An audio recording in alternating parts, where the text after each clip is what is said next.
राजधानी देहरादून में भूमाफियाओं के हौसले इतने बुलंद हो गए हैं कि उन्होंने रक्षा मंत्रालय की जमीन तक के फर्जी बैनामे करा रखे हैं।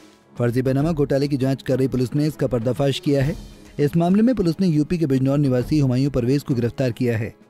आरोपी ने अपने साथियों के साथ मिलकर क्लेमेंट टाउन इलाके में रक्षा मंत्रालय की 55 बीघा जमीन के फर्जी बैनामे बनाकर करीब 11 लोगों को 3 करोड़ रुपए में वो जमीन बेच दी। पुलिस गिरफ्त में खड़े इस आरोपी पर सुभाष नगर क्षेत्र में 2500 गज जमीन के फर्जी दस्तावेज बनाकर बेचने का भी आरोप है।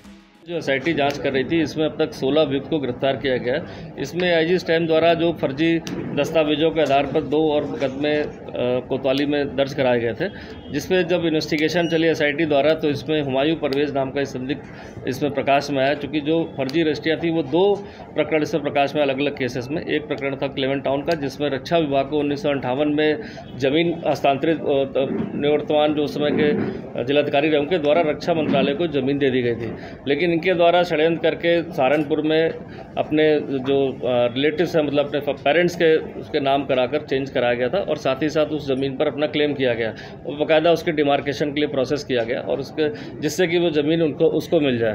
तो ये जब फर्जी रजिस्ट्री घोटाले में सारी चीज़ें जांच में आई तो इसका नाम प्रकाश में आया। साथ ही साथ टन्नर रोड पर भी एक ज़मीन थी जिसमें अपने पूर्व के अपने फादर और अपने दादा के नाम कराने के बाद उसको विभिन्न तरीक़ों से दस्तावेजों को चेंज कराया गया रजिस्ट्री, और 11 लोग को इसमें रजिस्ट्री भी कर दी गई है वर्तमान में।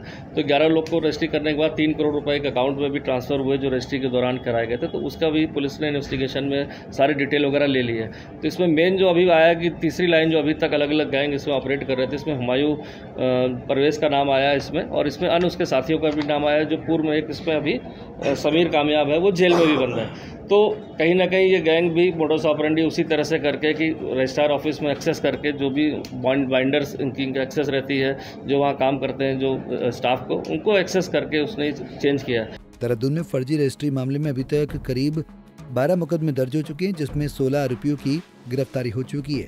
गैंग का आरोपी समीर कामयाब जेल में बंद है और गैंग इस रजिस्ट्रार कार्यालय के बाइंडर के साथ मिलकर फर्जी बैनामे बनाने का काम करता था। इस मामले में सहारनपुर के रजिस्ट्रार कार्यालय में फर्जी दस्तावेज तैयार किए गए हैं। सहारनपुर के रजिस्ट्रार कार्यालय के किसी से मिलकर ही षड्यंत्र रचा गया है। देहरादून से आशीष रमोला की रिपोर्ट। हमसे जुड़े रहने के लिए हमारे YouTube चैनल को सब्सक्राइब करें और नई वीडियो की नोटिफिकेशन के लिए बेल आइकॉन को दबाएं। अगर आप ये वीडियो Facebook पर देख रहे हैं तो लाइक जरूर करें और ज्यादा से ज्यादा शेयर करें। धन्यवाद। हमसे जुड़े रहने के लिए हमारे YouTube चैनल को सब्सक्राइब करें और नई वीडियो की नोटिफिकेशन के लिए बेल आइकॉन को दबाएं। अगर आप ये वीडियो Facebook पर देख रहे हैं तो लाइक जरूर करें और ज्यादा से ज्यादा शेयर करें। धन्यवाद।